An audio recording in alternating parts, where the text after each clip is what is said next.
Hi there, and welcome to Muscle for Life. I am Mike Matthews. Thank you for joining me today to learn about meal planning, how to make it easier and more enjoyable. And that means how to move away from having to weigh and track and plan and prepare and package everything. Now, that approach works, and it's what I'd recommend if you want to absolutely guarantee results. Let's say you are trying to lose weight or even gain weight, and you want to make sure that you are going to reach your goal. Then going all in on meal planning more or less guarantees that you are going to get there, so long as you can mostly stick to the plan. You don't have to be perfect, but you have to be able to follow it fairly well most of the time. And then when you are not following it, you have to make sure that you are not binging, basically. Now, that said, if you are like most people, you don't particularly enjoy all-in meal planning. It is not a viable lifestyle. It is not something that you want to do for the rest of your life. Now, what you do want, though, for the rest of your life is the body you want, is the body composition that you want. And many people struggle to reconcile those things. They either think that the only way to really get and stay fit is rigorous meal planning, or they just personally struggle with that. They find that they tend to gain weight, for example, when they get off the meal plan and try to take a more intuitive approach to their eating. And then eventually they have to come back to the meal plan to get their body composition back to where they want it to be. And they don't like that yo-yo effect. Ideally, they would not have to follow a strict meal plan, and they would also not get fatter when they are not following a strict meal plan. And so in this interview, I am going to be talking with my guest, John North, about setting up a diet that allows you to maintain or improve your body composition without having to weigh and track everything that you eat. And in case you are not familiar with John, he is the director of content for my sports nutrition company, Legion, and he and I have been working behind the scenes for years now on articles and books and podcasts and other content. He has helped me a lot with research and drafting and outlining and so forth. And John has also completed over 100 triathlons and cross-country and cycling and adventure races. And John has also researched and written for over a dozen organizations, including the National Institutes of Health. So he walks the walk. He knows a thing or two about getting into great shape and helping other people get into great shape. Before we sink our teeth into it, one of the easiest ways to increase muscle and strength gain is to eat enough protein and to eat enough high quality protein.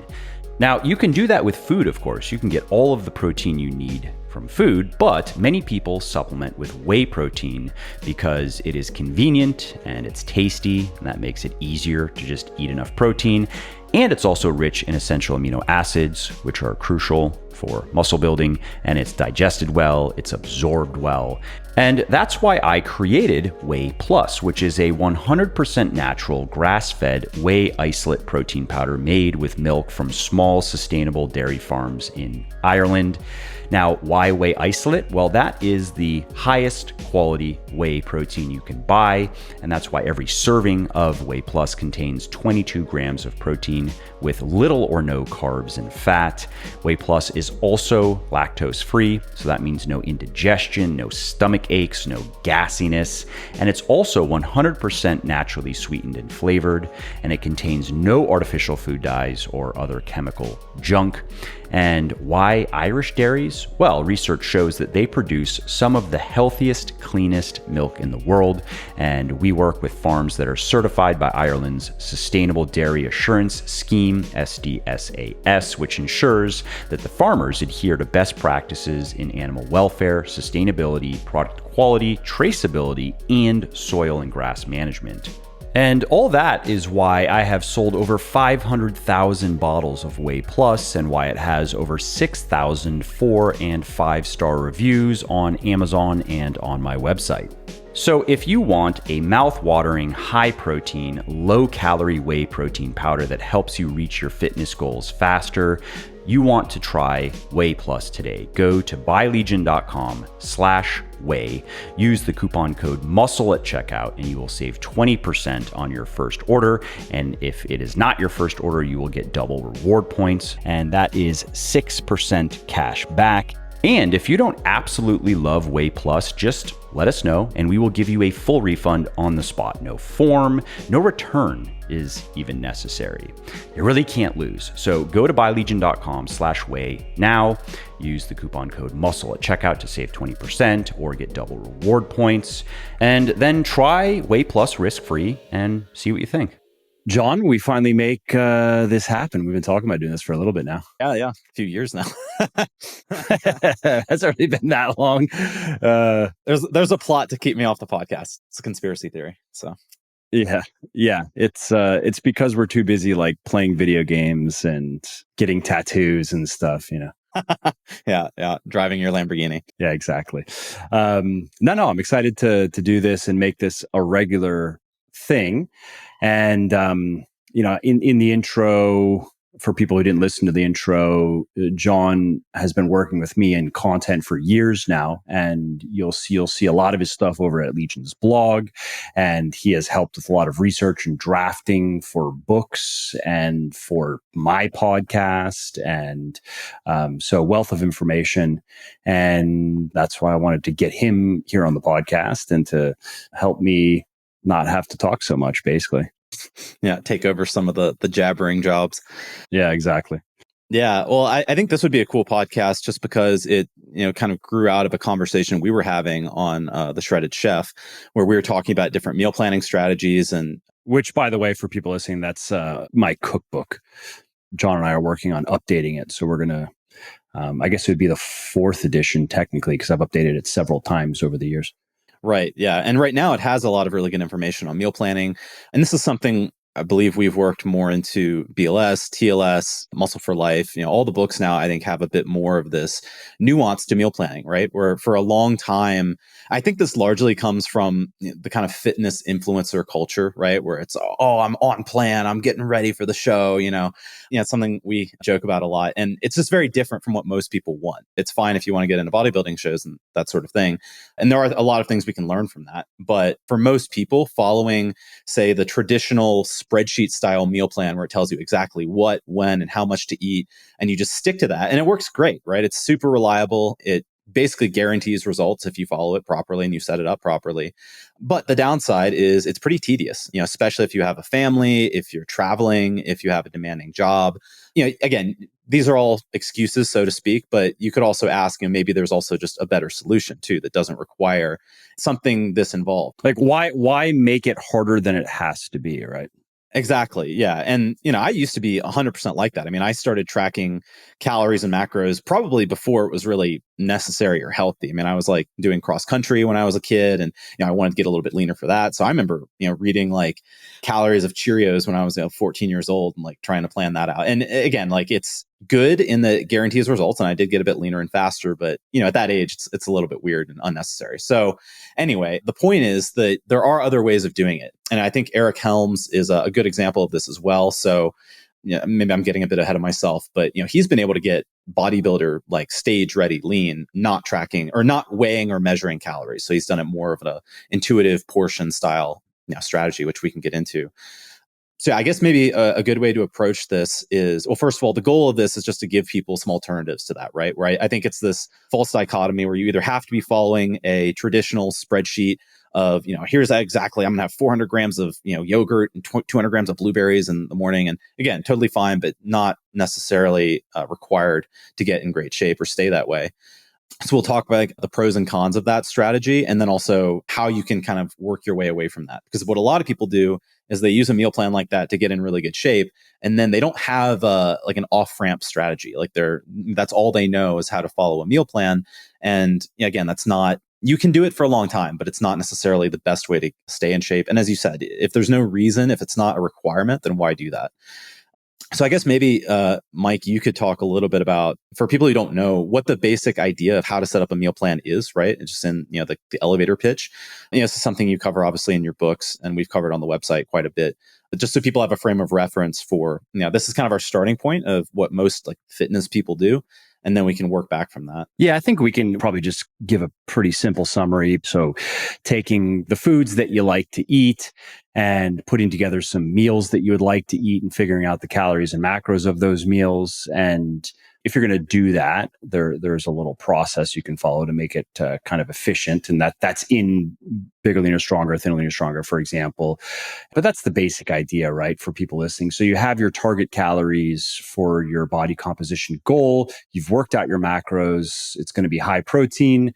Carbs and fats are up to you, kind of just preference. And then you take those targets and look at the foods that you like to eat, make an extensive list of the stuff that you like to eat, start putting together actual meals. So for breakfast, if you're like, I like to eat a smaller breakfast and I really like eggs and toast. So I'd like to have some eggs and toast. Let me put that in there. All right, good. Now, lunch, let's do the next bigger meal of the day. I'd like to have a salad of some kind. Here's the kind of stuff I like to put in the salad. Let me build that out. Okay, good. There's the numbers. Dinner, here's a dinner that I like to eat. Let me put that together. All right, let me add all those numbers up, see where I'm at.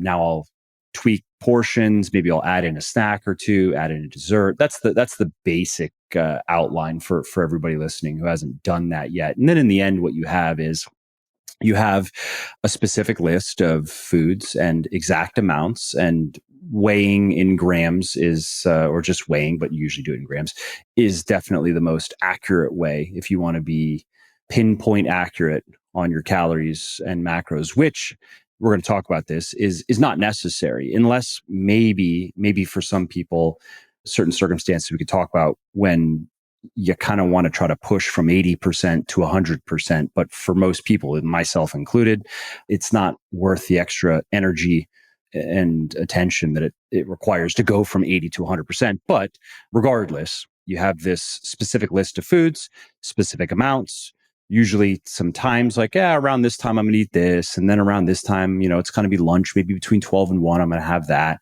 And for most people, just having worked with a lot of people over the years, what they tend to do is be very specific in the beginning with weighing and measuring everything so they can get an idea of portion sizes. And then they don't weigh and measure everything because they kind of just start eyeballing and go, yeah, that might be, that's 200 grams of whatever, plus or minus 10 or 15%, not a big deal. No, I think that's good. Yeah. I mean, again, I think one of the first principles I think that's useful to keep in mind with meal planning is there's a balance between, you could say, consistency and precision. I would say like the more precise you are, so the more meticulously you track your calorie intake and the more you weigh your foods and everything, you can afford to actually be a little bit more all over the place with your food choices, right? That's one of the promises of flexible dieting is, well, you can have ice cream and Cheerios this day, and then the next day you can have your broccoli and your salad. And you see people on social media do stuff like this, right?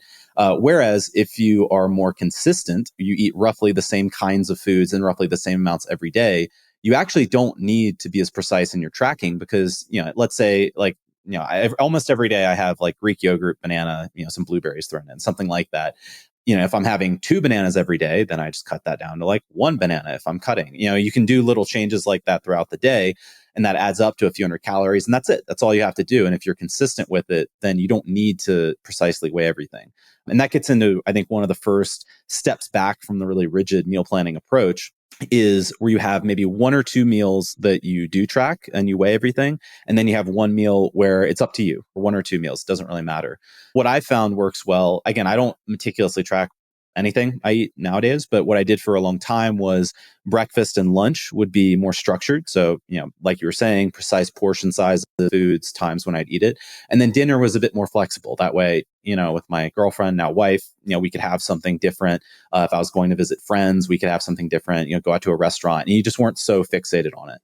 So that would be one strategy that I think works really well. And most people find when they start trying that, they don't really notice any downsides, as long as you're smart about it, right? And this is one of the problems people have is, the all or nothing approach, right? It gets talked about all the time is when they're off plan, they go a little bit crazy. And I think that usually happens when people have been following a really rigid plan for a long time. which is another reason I like this strategy, because you can introduce yourself to a bit more kind of structured flexibility, you could say. So that would be one alternative. Yeah. And in those more flexible meals, I'm assuming though you had some kind of guidelines that you were following. Yeah. Yeah. Exactly. So when I would do that, I think again, this comes back to the consistency standpoint, but in general, I would say it's best if, regardless of what your goals are, the kinds of foods you're eating are roughly the same all the time, right? Like a healthy diet when you're cutting is going to look roughly the same as a healthy diet when you're, lean gaining or maintaining. It's really just the amounts, and maybe you make a few substitutions here and there, right? Like, okay, you're having some rice when you're lean bulking, you change that out for potatoes or squash or something a little more filling and less calorie dense. But fundamentally, you're not having these drastic changes where you're going from, tons of bread and Nutella when you're lean bulking to, cutting when you're just eating salads and chicken breast. But yeah, so just going back to your question, so with the structure, yeah, so for me, I would have a rough idea. All right, like I'm always going to have some protein, right? Like 2 or 3 servings of protein, something like that at dinner, some vegetables. And then, that's where, especially with restaurants, being a little bit flexible there, as long as you get the basics down, like you were saying, you don't need to be super precise. So you have a portion or two of protein, you have some fibrous vegetables of some sort, and then you can have something weird at the restaurant, some appetizer that's just extremely hard to estimate the calories for, like hummus and something else, just like weird combinations of stuff. And as long as you keep your portion sizes reasonable and you don't go overboard, it usually works out pretty well. So what about when you're cutting? Yeah, even then for me, I don't track the first, like lunch or breakfast anymore either. It's still just based on portion sizes essentially. But in that case, yeah, it's usually just a matter of being a bit more strict on portion sizes. So if I were lean bulking, it'd be a little bit just larger portions, almost eating to where you're like, okay, I didn't really need quite that much, but I'm having a little bit more than is comfortable. When maintaining, it's again, we can get into more. That's almost like full on intuitive eating with some guidelines for making sure you eat enough protein is essentially what that boils down to. But yeah, even when I was cutting, following that strategy, that generally worked well. And you can also experiment with it, right? Like if most of us are honest with ourselves, we know when we went too far. Like you get back from the restaurant and you eat at like 6, and at 10 p.m. you're still like burping up your appetizer. You're like, all right, I went a little bit too overboard with the food consumption there. And again, it's just something you have to experiment with too. And obviously it depends on your activity levels. It depends on the size of your breakfast and lunch, right? If you eat a lighter breakfast and lunch, then you can have a bit bigger meal toward the end of the day, which is generally what I prefer.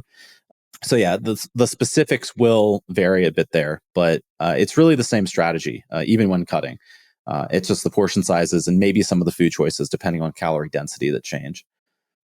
Do you think there's value in following a meal plan every so often, or at least doing kind of a food audit, so to speak, where you're going to go back to, all right, this is where I think my calories and macros are, but let me see, because it's been several months and, these things tend to go up, not down.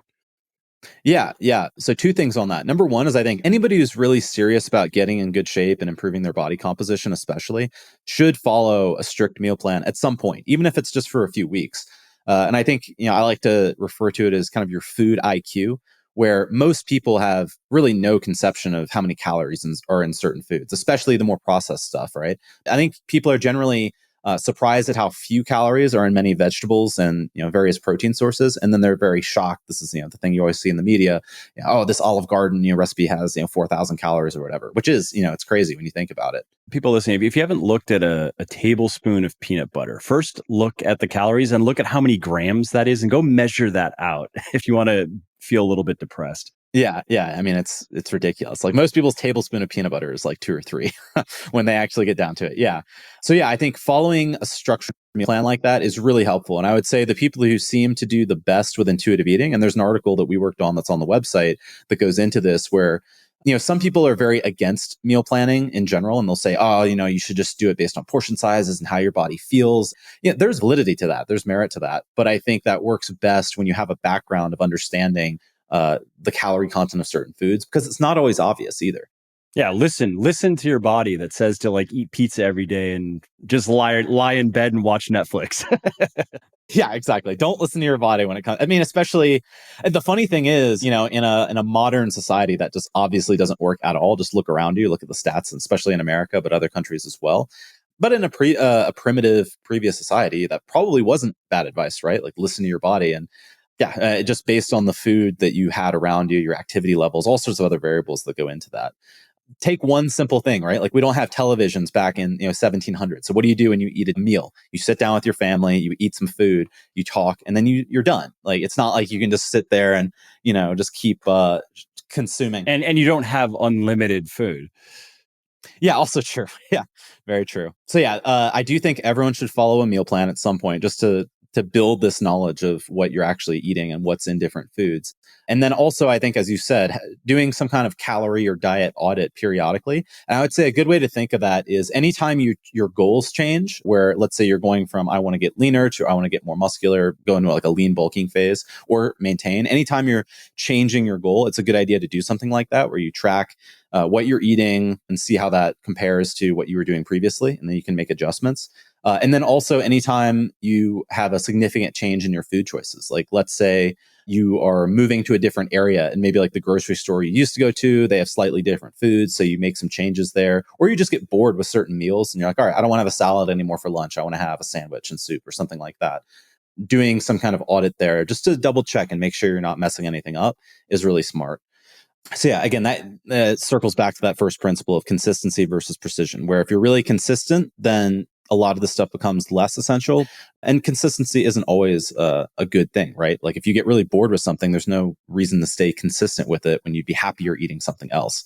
And there's actually a recent study I just saw looking at, I think you might have shared this with me, right? Where liking for food actually influenced satiety, which was pretty interesting. So if you like a food more, then you actually have a greater improvement in satiety when you eat that food, which, I think most of us have probably experienced, right?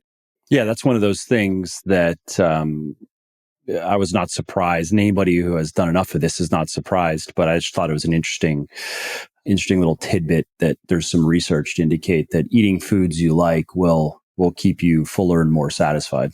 Totally. And that's a whole other rabbit hole, but that explains a lot of the debate around low carb versus high carb. I think a lot of that boils down to personal preference, right? Where you have somebody who they just like fatty or higher protein foods more. They don't like carbs as much. And yeah, sure, they just get better results with a low carb diet, fine. So that makes sense.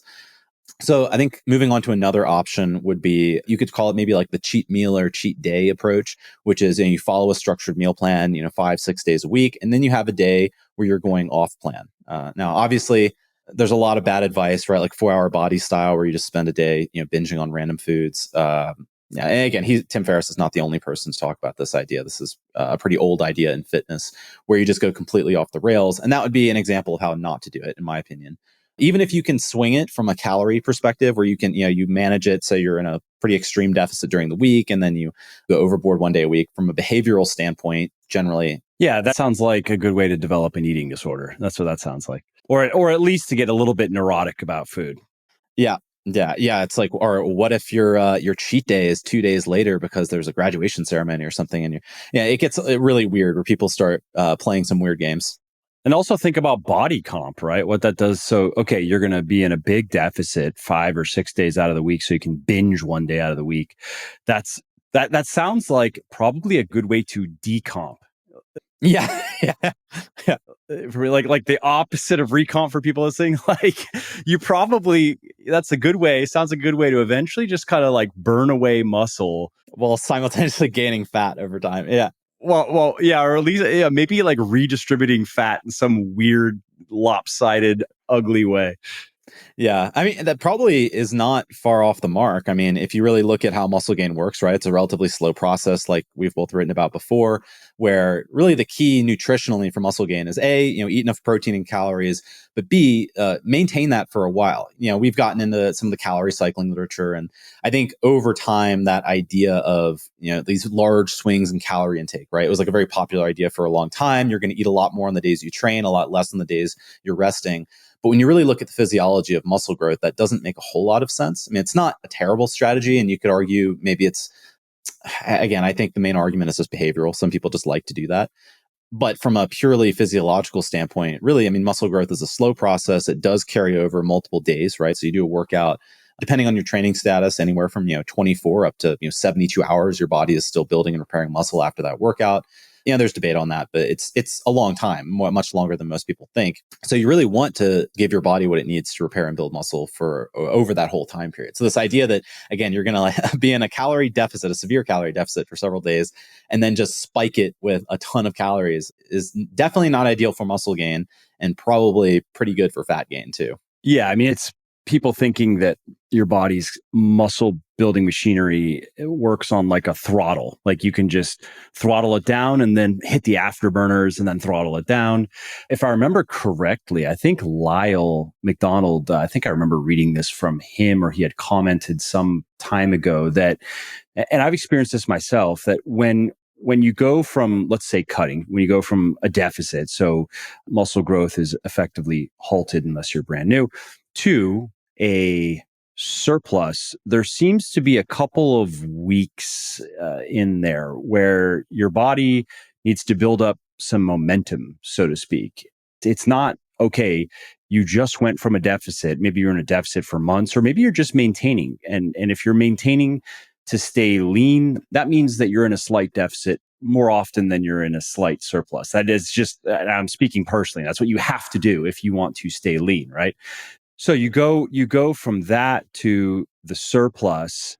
It's not like the throttle. It's not like, okay, muscle building was throttled down. Now that first day that you're in a slight surplus, or maybe you can even be in a larger surplus and then hit the afterburners, that it seems to take a couple of weeks for your body to go from very little to no muscle building to, call it, maximum or close to maximum potential or noticeable amount of muscle building. And again, I'll say that I've noticed that myself. I haven't lean bulked, lean gained in a while because I just don't really care to. I just kind of maintain what I've got and I'm happy with that. But I can think back to times over the last many, many years now where I didn't really start to notice a big increase in my performance until maybe 2 weeks or so. It probably took 2.5 weeks of consistent, like you're saying, not, oh, it was a little bit more in a couple of days and a little bit less. No, consistent surplus. It took a couple of weeks until I started to see more strength in the gym and started to feel more energy in my workouts. And that obviously precedes muscle building. If you're not gaining any strength in your training, you're probably not gaining much muscle either. Yeah. Yeah. And I found the exact same thing. And I've even found the same thing in other sports as well, where endurance training, if you're, you notice the same thing in endurance training too. If you're in a deficit, your performance is kind of blah, maybe you're maintaining, but you're not making much progress. Then you start eating a bit more. It usually takes a bit of time to realize those gains.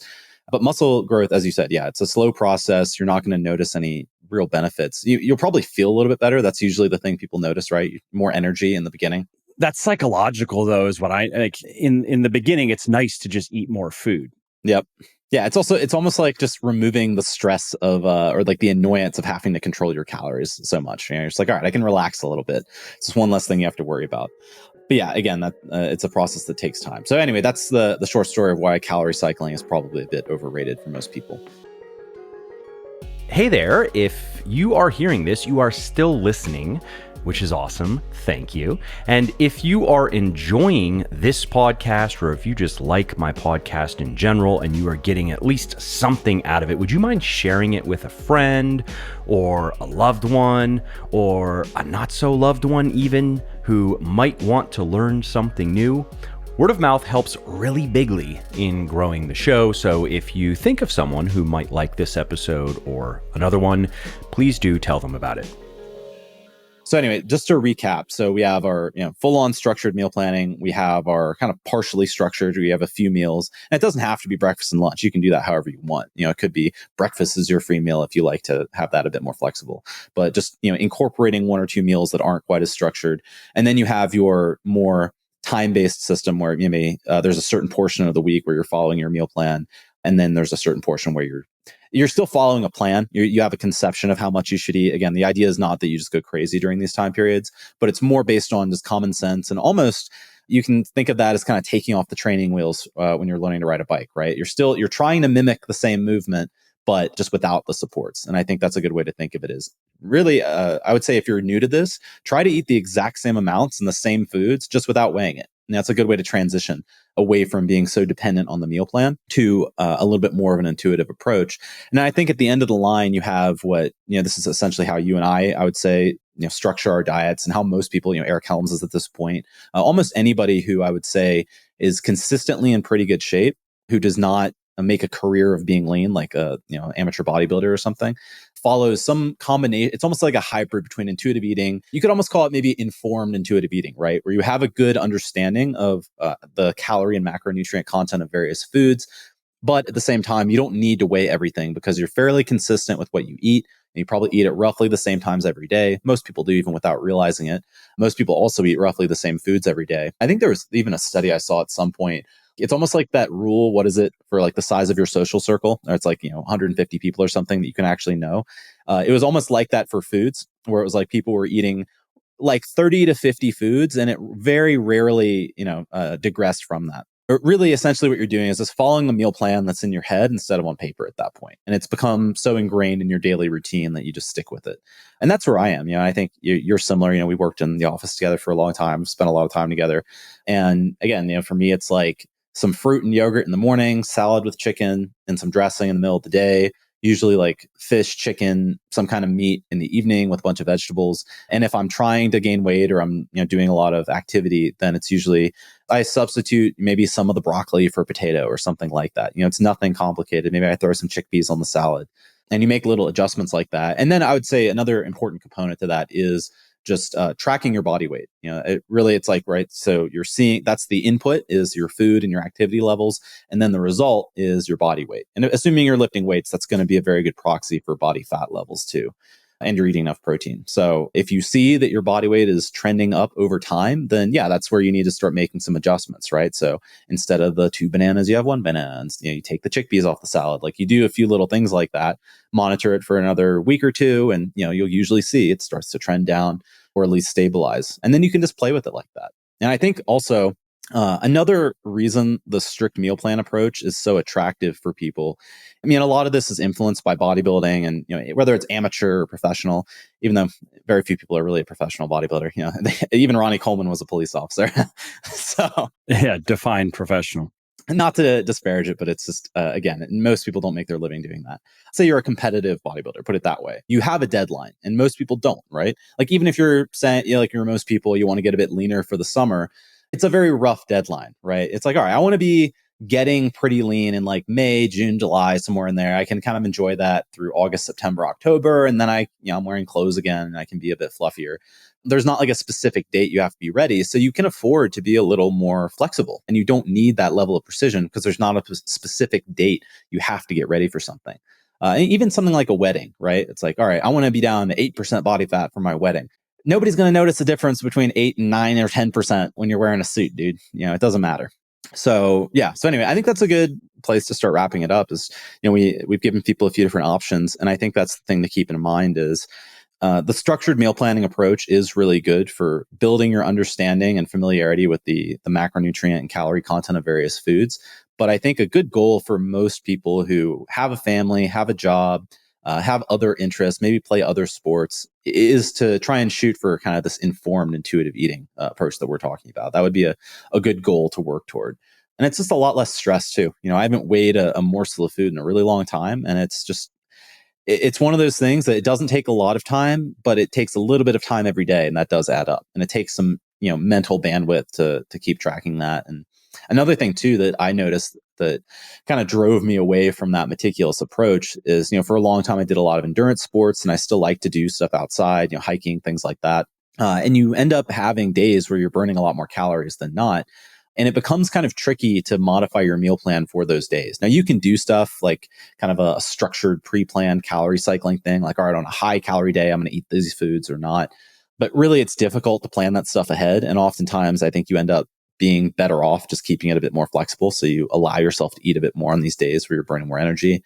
Now, granted, most people, that is not the case, right? They have fairly consistent activity levels, but it's another thing to consider. And we also all have days where we're just randomly a little bit hungrier too. And I think in many cases, it's fine to eat a bit more as long as you keep the big perspective in mind, like your big picture goal.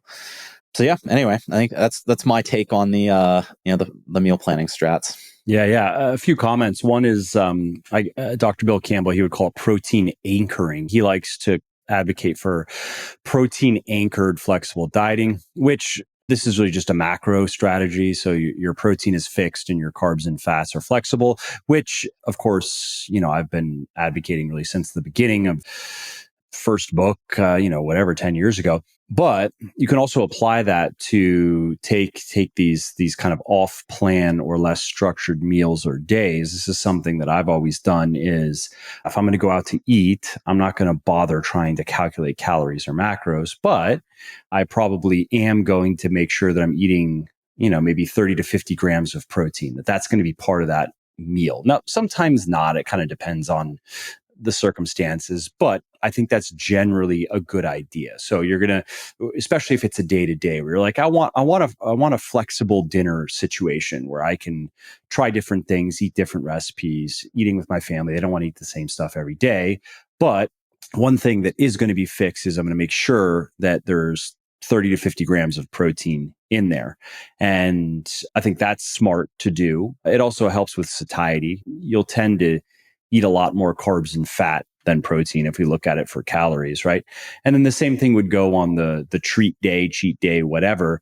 If it's going to be a free kind of off-plan day, I think it's smart to shoot for your normal amount of protein intake on that day. So whatever, probably for most people listening, something around a gram per pound. Maybe it could be a little bit under that, 0.8 to a gram, whatever. But on that off day, you do still get in your protein. One, because that's obviously a good idea for recovery and muscle building and so forth. But I think it's also a good idea for satiety. Protein is filling. And if you were to take all that protein out and replace it with carbs and fat, those are more fattening calories, so to speak. But chances are you might be even hungrier and eat even more calories on that day than you would have if you would have made sure to get in your protein. Right. Yeah, that's a really good way to think of it. And I guess I almost took that for granted that people are just eating adequate protein. But yeah, that's rule number one, right? Is just appropriate number of protein and calories. And those things, as you're saying, influence each other. So if you're eating sufficient protein, that's going to help regulate your calorie intake. But yeah, I would say no matter what, making sure you eat a consistent and sufficient amount of protein every day, regardless of what strategy you're following, is definitely the way to go. But yeah, no, I totally agree with that. And then another comment is just this point you'd mentioned toward the end there is if you look, like, success leaves clues, right? And if you look at a lot of very fit people who stay very fit, I mean, it's almost one for one. They tend to eat the same food every meal every day, and they just eat that way until they want to change something. Okay, I'm sick of my breakfast now that I've been eating for 6 months straight. And often with these people, it doesn't take major variations to make them enjoy the meal again. So say it's a Greek yogurt breakfast with some fruit. It might be just changing from Greek yogurt to Icelandic yogurt, skyr. That has a bit of a different taste, a bit of a different texture. It's just different enough, but basically the same macros, just different enough where you're like, ooh, I like that again. And, that's how I've been eating for a very long time. I know that's how you've been eating for a very long time.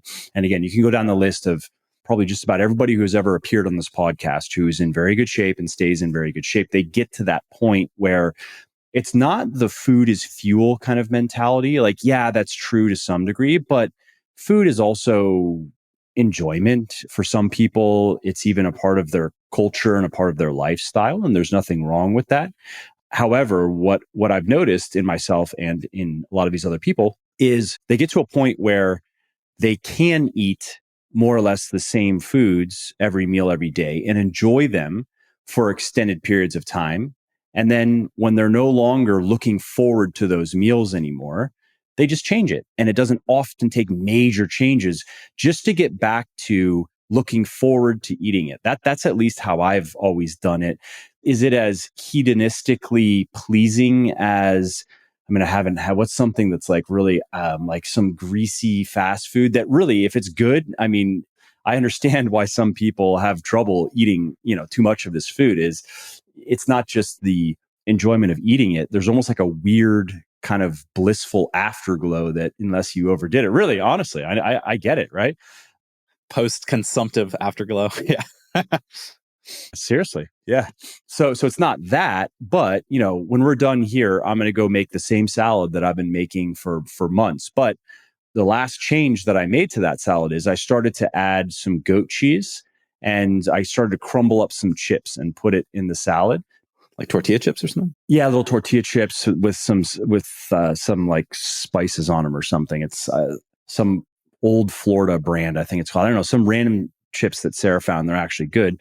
But so I was eating a salad without that, just kind of lettuce. I was really boring lettuce. I remember the old days. You would have like romaine lettuce that was like partially chopped. It was like mostly whole leaves of lettuce. You throw an entire like cooked chicken breast. You wouldn't cut it up, and then like some avocado, and you just like spear the chicken and bite off pieces of it. That's how men eat.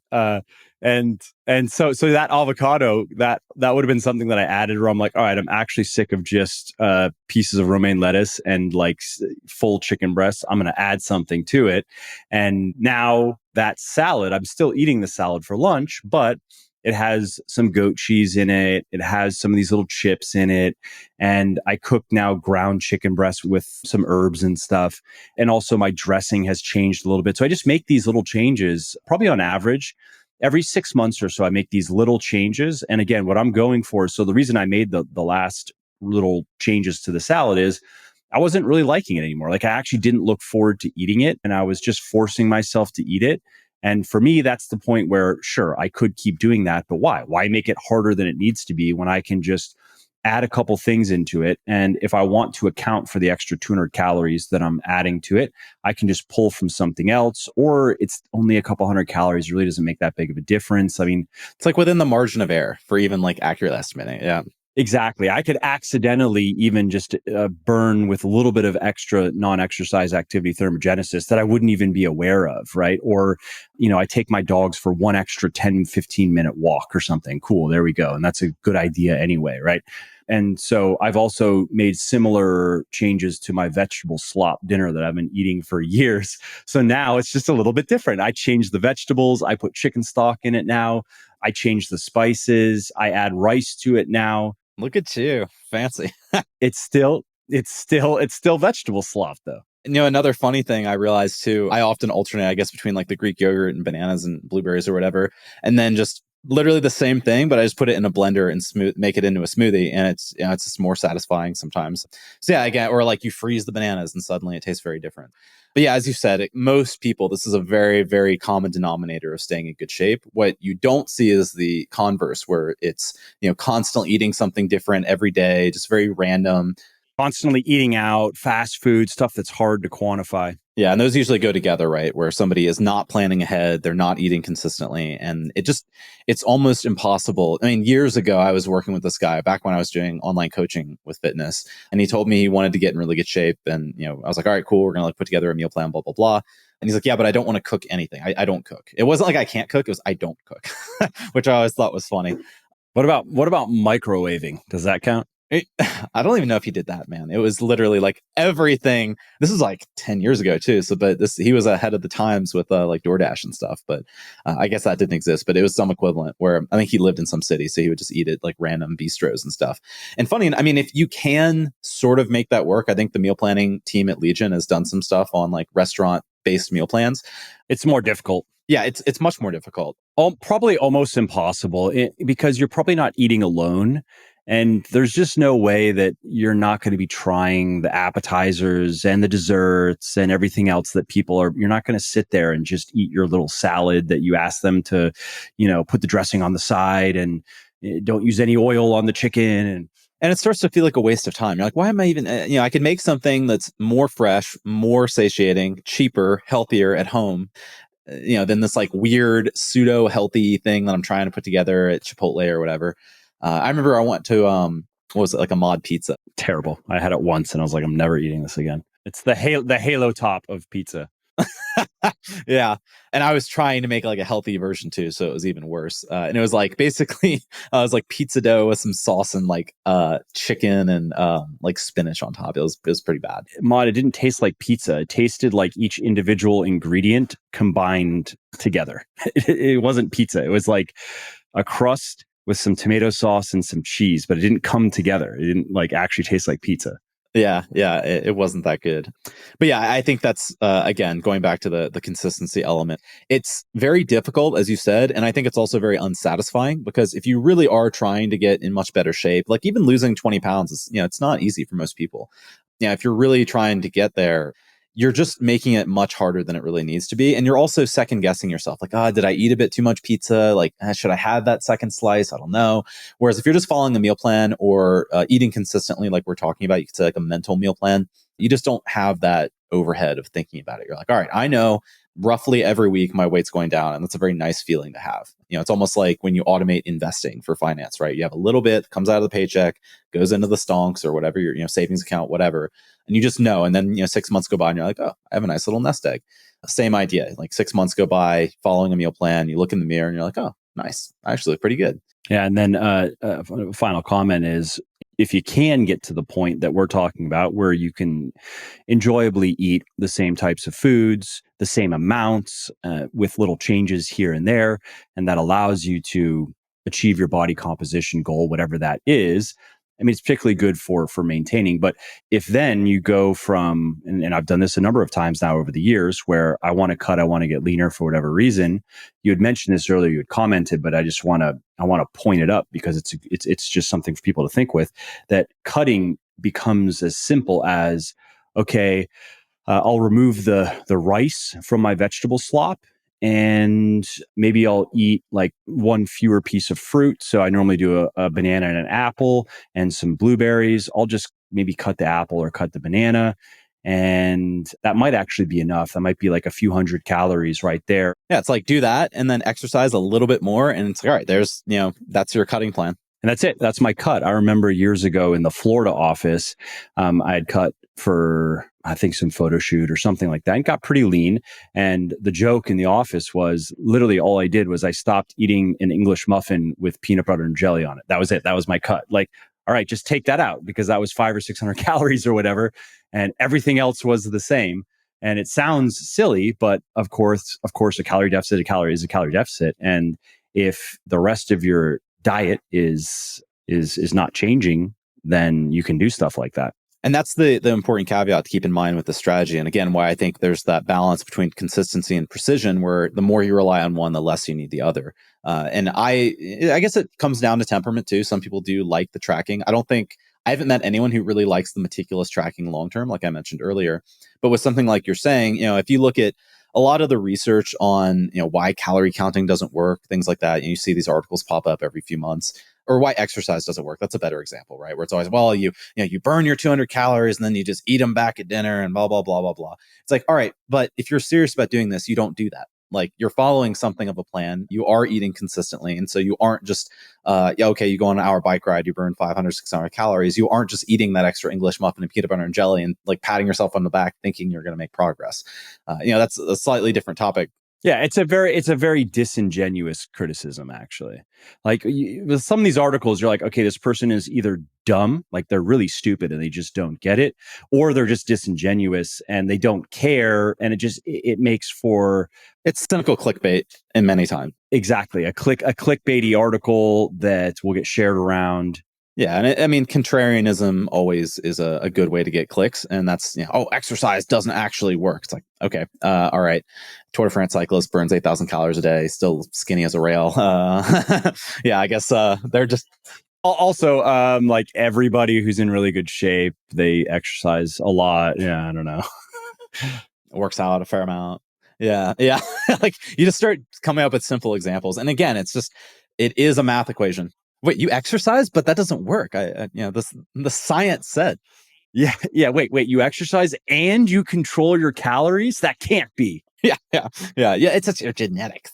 The whole exercise doesn't work. Again, this is like a slightly different topic, but it does tie into what we've been discussing. Is as dumb as saying, well, saving doesn't work if you just spend, if you spend it, once a month also. Like, oh, you do a good job saving money throughout the month, and then you go on a giant shopping spree once a month, and you're surprised that you're in debt. Like, yeah, that's how it works, man. So it's the same idea. As you said, it's very disingenuous, but again, it comes back to the consistency element. And if you can nail that, and it really, and also this is another point too. And I've had this discussion, right? We've all had friends we've tried to get in good shape, and they always have these excuses. In some cases they're more valid than not, but ultimately it does come back to justifiers for behavior that they don't want to change. And one of them for a meal plan is, I just don't want to. I don't like being bored like that. I like to enjoy my food. It's like, write down everything you ate for the last week. I guarantee you it is not as variable as you think it is. And that's almost always the case, right? Where somebody's, I don't want to be tied to a meal plan. Then make 3 of them, make 5 of them. I don't care. Make 30 of them. Or just take one and, okay, so what is it? Is it your dinner? Make 5 options and you can choose from any of them. Yeah, exactly. So you can make it work if you want to, is the takeaway there. Often the problem is not so much variability, it's what they're actually eating. It's, all right, yeah, you can't just eat like hot dogs and hamburgers and, drink a bunch of beer every day, and you're going to have to make some compromises. And that's usually where the problem is. I think that's everything, right? I mean, that's everything that I think we beat this horse into a bloody pulp. Yeah, exactly. So this was fun. I look forward to the next one, and thanks for taking the time. Yeah, cool. Well, I hope you liked this episode. I hope you found it helpful. And if you did, subscribe to the show because it makes sure that you don't miss new episodes. And it also helps me because it increases the rankings of the show a little bit, which of course then makes it a little bit more easily found by other people who may like it just as much as you. And if you didn't like something about this episode or about the show in general, or if you have ideas or suggestions or just feedback to share, shoot me an email, mike@muscleforlife.com, muscleforlife.com, and let me know what I could do better, or just what your thoughts are about maybe what you'd like to see me do in the future. I read everything myself. I'm always looking for new ideas and constructive feedback. So thanks again for listening to this episode, and I hope to hear from you soon.